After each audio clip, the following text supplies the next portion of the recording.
Modern grace. Grace. It's one of the most omnipresent words in our language whose meaning is lost. It lives among us every day. It resides in the cornerstones of entire cultures, and it has been with us in some way for over 2,000 years. And yet no word, having so much life throughout the world, contains so much untapped collective power. Today, I want to attempt to access that power. I will give a brief overview of the complex meaning of grace, uncover its ancient roots, and propose a modern reinterpretation of grace that transcends all of the complexities of its current life into one understanding to which all people may relate.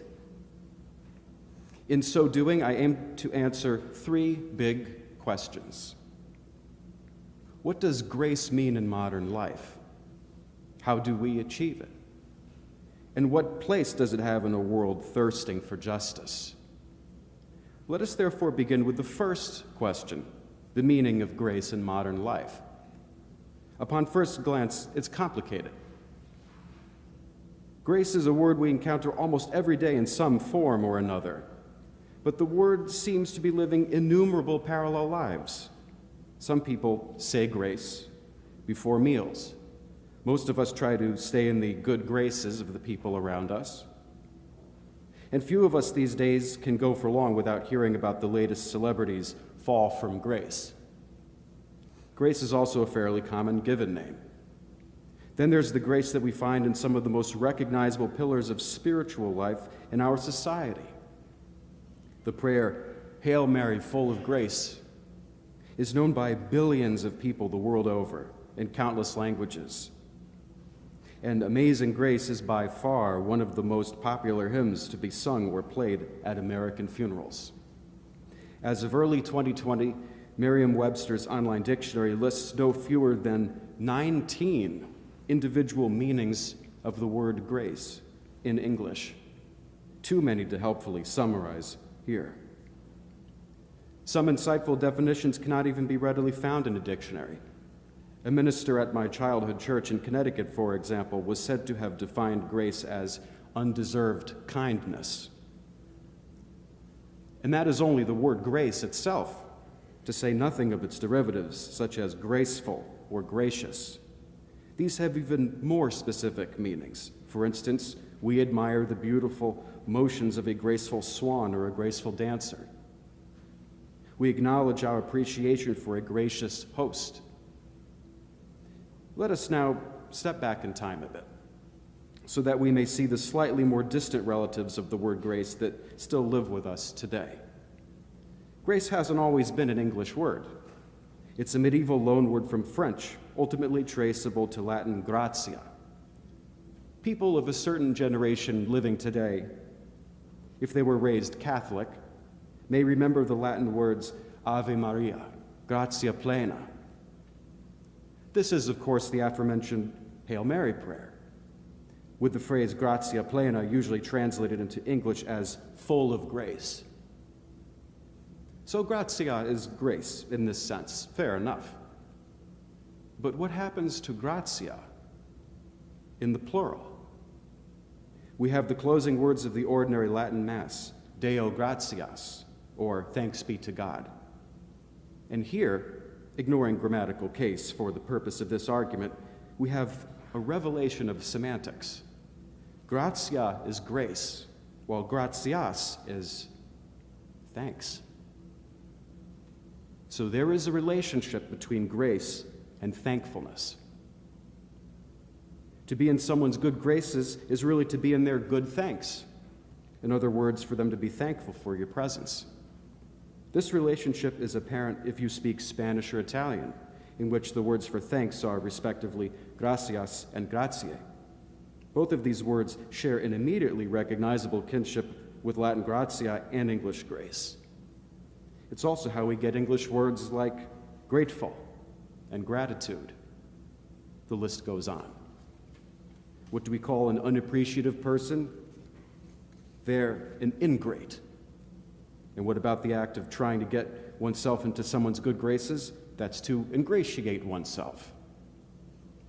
The more we dig down toward the roots of grace, the more of these peculiar connections we can find among words whose relatedness is not always obvious.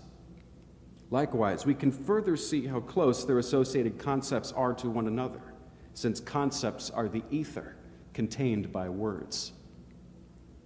When we see all of these things as related to one another through grace, it becomes clear that we care a great deal about grace. But what is it that we actually care about? What is this thing we have been admiring, singing about, praying about, groveling for, and offering as a token of thanks for over 2,000 years? The central concept has been subliminally living and growing among us all this time, sheltering us and bringing us together like a tree in the garden. Yet we do not know it, because we are living among the branches and do not see the root. And so this brings us back to our first big question. What is the meaning of grace in the modern world? Or rather, what unified meaning of grace can we articulate to ourselves that can prove useful, helpful, and empowering to the diverse society we inhabit?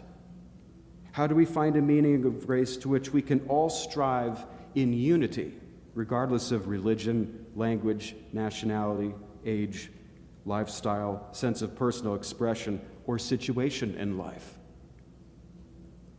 When we examine gracefulness, gratitude, graciousness, and grace in all of its religious and secular senses, it turns out we can boil it all down to one essential meaning that can serve the modern world. Grace is an infectious, constructive embrace of the present situation. I'll say it again. Grace is an infectious, constructive embrace of the present situation. I say it's infectious because it inspires admiration and imitation, like the graceful dancer, the gracious host, and the grace sung about in the words, "Amazing grace, how sweet the sound that saved a wretch like me. I once was lost, but now am found, was blind, but now I see." It's an infectious, constructive embrace that catches our attention with sweet sounds, opens our eyes from blindness, and saves us from our wretchedness. And it is indeed amazing. Gratitude, gracefulness, and graciousness all essentially deal with the act of embracing a present circumstance. Gratitude embraces it as a gift with which we can do something. Gracefulness embraces it as a medium through which to move beautifully. And graciousness embraces it as an opportunity to extend warmth, civility, and cordiality. One may be skeptical at this point, but let's go back to this decidedly modern definition and replace the word grace with any of its comparable sister words to see the result. Gracefulness is an infectious, constructive embrace of the present situation. Graciousness is an infectious, constructive embrace of the present situation. Gratitude is an infectious, constructive embrace of the present situation. Notice that I am not saying the present moment. Much has already been said about the present moment, particularly within the circles of contemporary spiritual subcultures, and I do not wish to distract this discussion with notions of passive experience, sometimes now associated with the phrase present moment as a result. While passive experience is undoubtedly sometimes essential for mental clarity and a fresh perspective, I am aware that many of you most likely are people of action. I therefore encourage embracing the present situation as an opportunity for meaningful action in the world. This brings us to our second big question. Now that we have articulated a meaningful definition of modern grace, how do we achieve it? Embracing the present situation means, first, accepting the total picture of the circumstance that is presented to us. Now, wait a minute, one might say. Are you implying we should just accept things as they are, not bother to aim for a better world? Quite the contrary. By embracing the full picture of the present circumstance, we are embracing the only place where we have power to act. As is often said in so many words, the past is a memory, the future a fantasy. It may seem cliché to reassert this, but when we think about it, we quickly remember that it is a self-evident truth as immutable as the statement that X equals X. We can remember the past, but we can only experience and respond to that memory now. We can imagine the future, but we can only experience and respond to that imagining now. The experience of a past or future is therefore always part of the bigger picture of a present circumstance, and thus it factors into a potential roadmap for engaging with that present. When we mindfully embrace the totality of what is presented to us, here and now, we can use our energy where it counts, instead of spending it on vain impulses to correct the past or guarantee an unforeseeable, distant future. It is only today that we can escape the grip of yesterday. It is only today that we can exert a grip on tomorrow. So even if we do still use the present to remember the past or imagine the future, we can at least do so mindfully and with purpose. This takes practice, but it is possible. Grace is an infectious, constructive embrace of the present situation. So how do we make it infectious? An embrace is a form of positive engagement, which, when done sincerely, is naturally infectious, like laughter or dancing. If, therefore, we see a change that needs to be made here and now, we can perhaps effect that change more infectiously by performing it harmoniously in a beautiful way. How this is precisely accomplished, of course, depends on the circumstances. As we have seen before, however, there is something subliminal in the graceful movement of a swan, or in a well-rehearsed dancer that draws in our attention and awakens our admiration. Yet it is something we can also achieve ourselves in our own dealings with the present, whatever that may mean. For instance, let us take the principle of nonviolent resistance. In a nonviolent protest, we say no to an injustice, but we do so in a way that is beautiful, positive, and constructive, where ugliness, negativity, and destructiveness might otherwise be expected from us. This is a powerful gesture, and it is a practical instrument of social action that we can see demonstrated throughout history, arguably all the way back to at least Jesus of Nazareth. While the examples of Jesus will understandably tend to resonate especially well with Christians, it is my hope they may prove helpful for any of us seeking a vivid historical reference under the scope of what I am today calling modern grace. Jesus speaks in the 5th chapter of Matthew, observing, "You have heard it said, an eye for an eye, a tooth for a tooth. But I say to you, do not resist evil. Instead, whosoever strikes you on your right cheek, turn to them the other cheek also."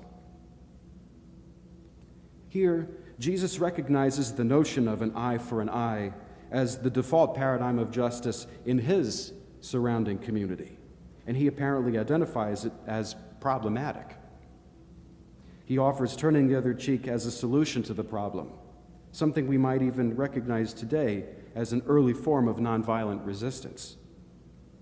"Judge not," he adds in the 7th chapter, "lest you be judged." Here, Jesus is remembering that the default system of justice in his time and place is an eye for an eye, and he is warning his followers that revenge is therefore likely to be met with counter-revenge, opening the risk for a vicious cycle of retribution. Instead, Jesus proposes what has now come to be known as the Golden Rule, commonly paraphrased as, "Do unto others as you would have them do unto you." This is, in effect, Jesus' antidote for living in a society poisoned by the principle of an eye for an eye. In hindsight, we can now see that this rhetorical gesture was indeed an infectious, constructive embrace of the present situation. If it weren't infectious, it probably wouldn't have made it into the Gospels. So, to revisit our second big question, how do we achieve modern grace? The answer is with practice. Only a sincere embrace of the present situation can achieve the positive infectiousness I've already described. A sincere embrace of it, however, requires broad understanding of the factors at play and our true power across those factors.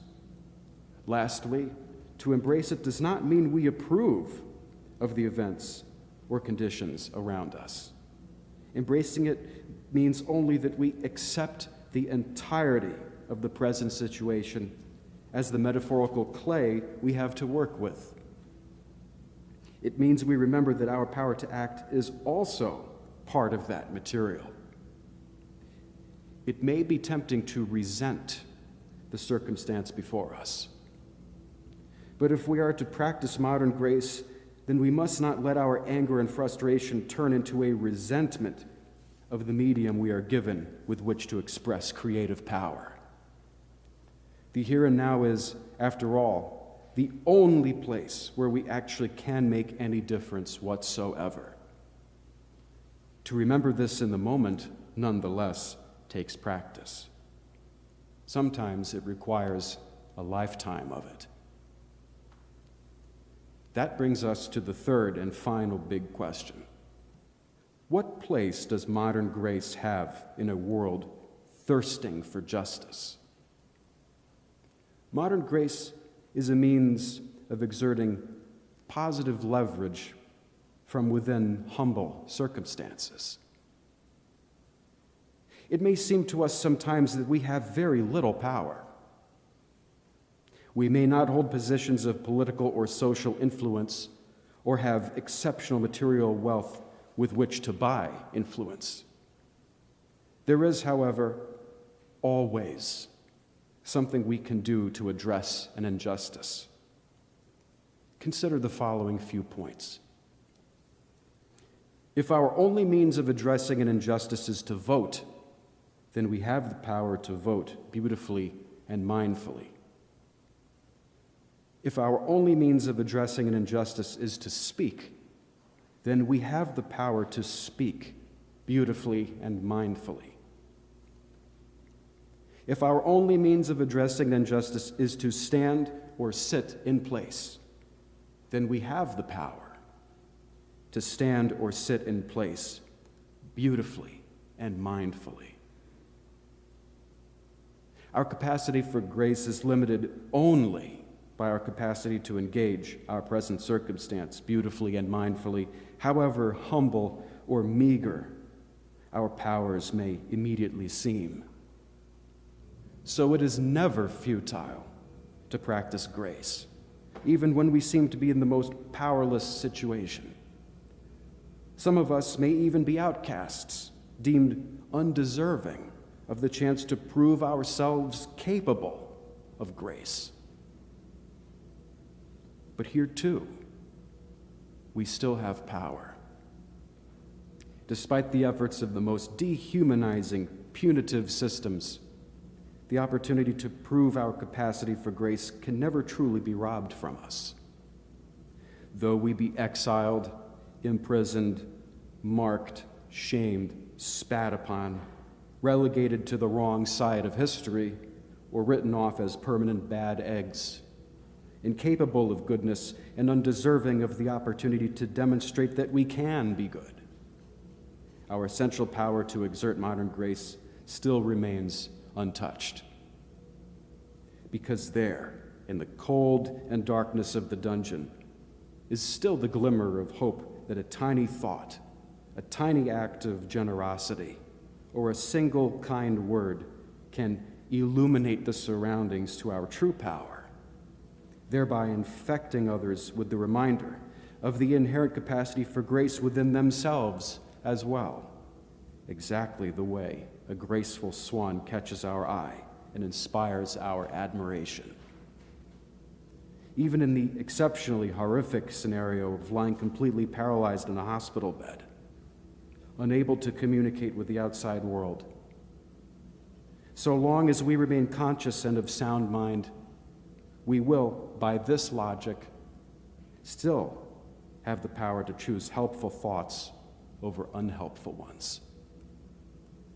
Modern grace is therefore still within our power and still worth pursuing, even if it can be but for the sole benefit of one's own mind and spirit. Modern grace is an infectious, constructive embrace of the present situation. It is possible to achieve it through sincere practice. And with it, we have amazing power to address in some way whatever injustices we might encounter. How amazing it is that a word with such a long and complex history can reveal a power so universal, so accessible, and so meaningful to the present.